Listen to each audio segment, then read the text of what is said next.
गुनौर विधानसभा के पूर्व विधायक महेंद्र बागरी जी, जो कि भाजपा को छोड़कर कांग्रेस में शामिल हुए हैं, तो क्या कांग्रेस में शामिल होने के बाद भाजपा कमजोर हुई है या कांग्रेस के जो प्रत्याशी या दावेदार थे उनमें बवाल? देखा जा रहा है कि आगामी विधानसभा चुनाव नज़दीक हैं और चुनाव को लेकर लगातार सरगर्मियां तेज हैं, या कहें कि चाय के डिब्बे पर, पान की घुमटियों पर चर्चाओं का दौर गर्म है।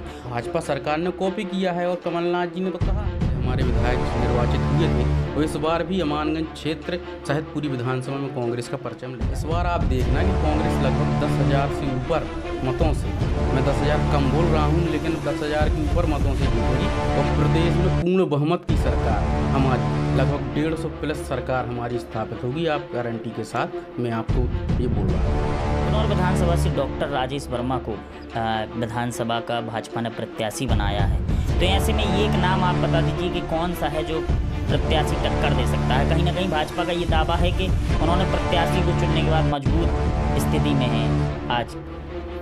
नमस्कार, मैं हूं रविंद्र शर्मा और आप देख रहे हैं पब्लिक न्यूज का खास कार्यक्रम सवाल पर होगा बवाल को लेकर आज हम पहुंचे हैं गुनौर विधानसभा के अमानगंज, जहां अमानगंज में ये कहा जाता है कि यहां पे जो प्रत्याशी आते हैं और जीत कर जाते हैं, विधायक बनते हैं या मंत्री बनते हैं, वो अमानगंज से ही बनते हैं। अमानगंज की जनता जिसे चुनती है वही विधानसभा में जाकर गरजता है। इसी को लेकर सवाल के बवाल को लेकर हम आज पहुंचे हैं अमानगंज।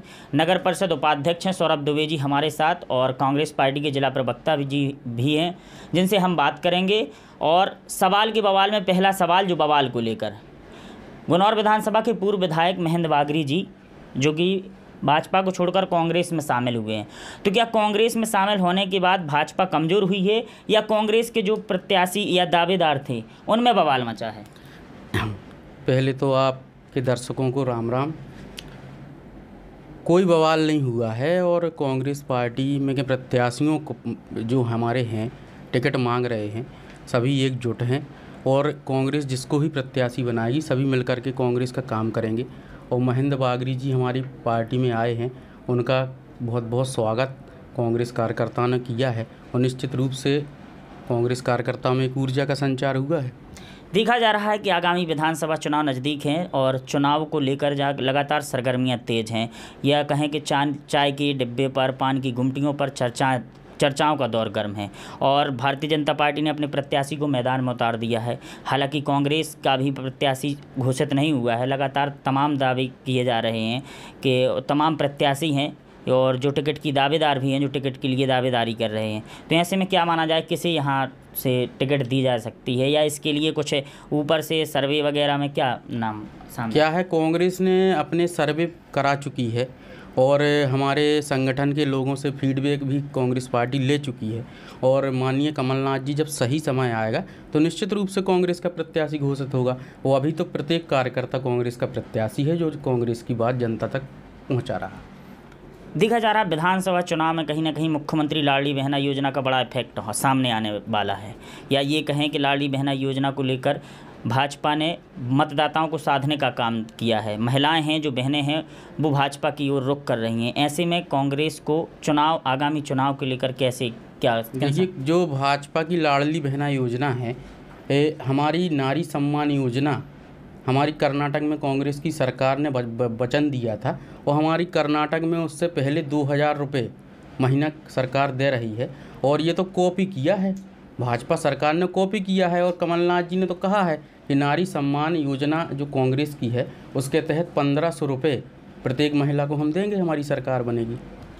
ये कहा जा रहा है कि अभी जो यहाँ से लगभग आधा दर्जन ऐसे लोग हैं जो टिकट की दावेदारी कर रहे हैं, तो क्या आपको ये क्या माना जाए कि यदि पसंद के नेता को, या ये कहा जाए कि 3 मंडल आते हैं, 3 ब्लॉक आते हैं गुनौर विधानसभा में, 3 से 4 आते हैं, देवेंद्र नगर भी हो गया, गुनौर भी हो गया, अमानगंज भी हो गया, या क्षेत्रीयता की मांग है तीनों में, जहां अगर किसी क्षेत्र के प्रत्याशी को टिकट नहीं मिली तो फिर ऐसे में क्या?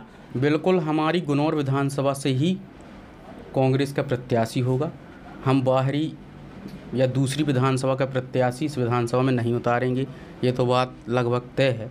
और बहुत अच्छा प्रत्याशी कांग्रेस लाएगी और सभी कांग्रेस के कार्यकर्ता इकट्ठे होकर और गुनौर विधानसभा में निश्चित रूप से हमारा विधायक बनेगा, ये मैं दावे के साथ कहता हूं। और पिछली बार अमानगंज क्षेत्र में बहुत अच्छा प्रदर्शन कांग्रेस ने किया, जिससे हमारे विधायक निर्वाचित हुए थे, और इस बार भी अमानगंज क्षेत्र सहित पूरी विधानसभा में कांग्रेस का परचम लहराएगा।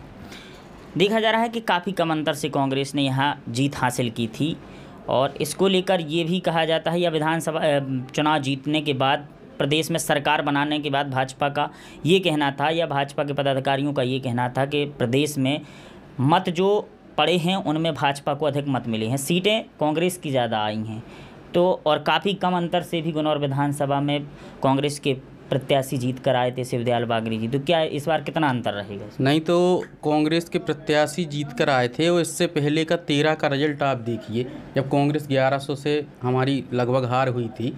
और हार जीत तो ये हार जीत मायने रखती है, वोट मायने नहीं रखते। और इस बार आप पिछली बार हम हारे थे 1000 से, तो इस बार आप देखना कि कांग्रेस लगभग 10,000 से ऊपर मतों से, मैं 10,000 कम बोल रहा हूँ लेकिन 10,000 के ऊपर मतों से जीतेगी, और प्रदेश में पूर्ण बहुमत की सरकार हमारी, लगभग 150 प्लस सरकार हमारी स्थापित होगी। आप गारंटी के साथ मैं आपको ये बोल रहा हूँ।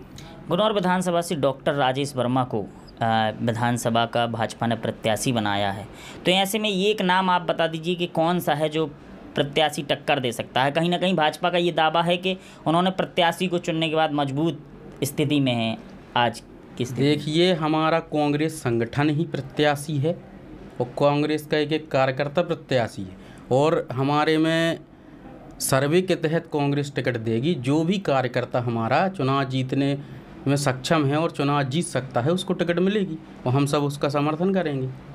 भाजपा का कहना है कि वह जन्म से लेकर के और अंतिम यात्रा तक के लिए योजनाएं चला रही हैं, तो ऐसे में कांग्रेस का क्या स्टैंड रहेगा, किन मुद्दों को लेकर चुनाव? उनकी योजनाओं को मैं कहना चाहता हूं कि उनकी कितनी योजनाएं वास्तविक रूप से आम जनता के पास उनका लाभ पहुंच रहा है।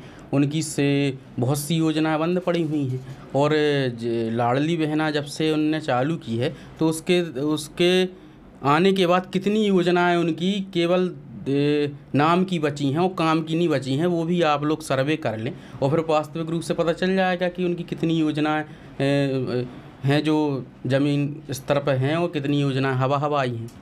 लोगों के बीच भी आप गए, नारी सम्मान योजना के फॉर्म भी आपने भरे, इस बीच महिलाओं से भी संपर्क हुआ और लोगों के बीच भी आपने बातचीत की, तो लोगों का क्या रुझान है इस बार? इस बार लोगों का रुझान मैं नहीं कह रहा, आप मार्केट में कहीं भी पता कर लीजिए, इस बार कांग्रेस की लहर चल रही है, और हर व्यक्ति कांग्रेस की बात कर रहा है, और यहाँ तक कि भारतीय जनता पार्टी के कार्यकर्ता खुद स्वीकार कर रहे हैं कि इस बार सत्ता परिवर्तन मध्य प्रदेश में होगा।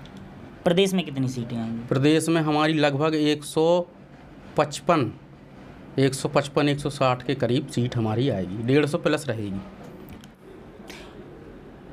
ये कहा जाए कि कांग्रेस पार्टी के जो पूर्व मुख्यमंत्री हैं, प्रदेश अध्यक्ष हैं कमलनाथ जी ने वचन पत्र दिया है, और क्षेत्रीयता के नाते यहाँ पर किन किन मुद्दों पर चुनाव कांग्रेस लड़ेगी? देखिए, क्षेत्रीय मुद्दों की हम बात करें तो जैसा कि आपको पता है कि हमारी विधानसभा में एक उद्योग है, जैसे जेके सीमेंट प्लांट, उसमें लोकल के युवाओं को रोज़गार नहीं मिल रहा है, तो कांग्रेस पार्टी की प्रथम प्राथमिकता होगी कि हमारे यहाँ के युवाओं को रोज़गार मिले, जिससे यहाँ का पलायन ना हो पाए।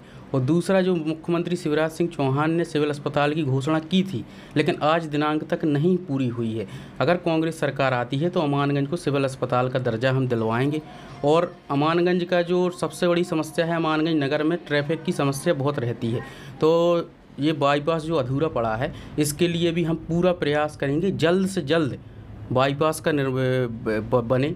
और हमारे यहाँ किसान, क्योंकि किसान वाला क्षेत्र है, तो हमारे यहाँ सिंचाई के उपयुक्त साधन नहीं हैं, तो यहाँ की नहरों के माध्यम से सिंचाई का साधन यहाँ उपलब्ध हो, यहाँ के किसान मजबूत हों, और भिटरी मुटमुरू जो बांध है उसका भी हमारी सरकार आएगी तो निश्चित रूप से उसमें भी कार्य होंगे। ककरहाई का डैम है, अधूरा पड़ा है, उसमें कार्रवाई होगी। और महंगाई को लेकर, रोजगार को लेकर, किसानों को लेकर, जैसे तमाम महंगाई और कमीशन खोरी, जो यहाँ पर हर विभाग में कमीशन खोरी चल रही है, लोग परेशान हो रहे हैं, ऐसे तमाम मुद्दों को लेकर कांग्रेस पार्टी मैदान में आएगी। और कमलनाथ जी ने जो वचन दिए हैं, 11 वचनों की जो 5 गारंटी प्रियंका गांधी जी ने दी है, 11 वचन जो माननीय कमलनाथ जी ने दिए हैं, इन सब मुद्दों को लेकर कांग्रेस पार्टी जनता के बीच में जाएगी और निश्चित रूप से जनता का सहयोग प्राप्त हो गए हम सरकार बनाएंगे और इन सब वचनों पर हम काम करेंगे।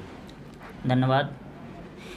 तो ये थे हमारे कांग्रेस पार्टी के जिला प्रवक्ता नगर परिषद अमानगंज के उपाध्यक्ष सौरभ दुबे, जिनसे हमने बातचीत की है और इसी तरीके से आगे भी चलकर हम लोग बातचीत करते हुए आप सभी के सवालों को जवाबों में टटोलने का प्रयास करेंगे। बहुत बहुत धन्यवाद।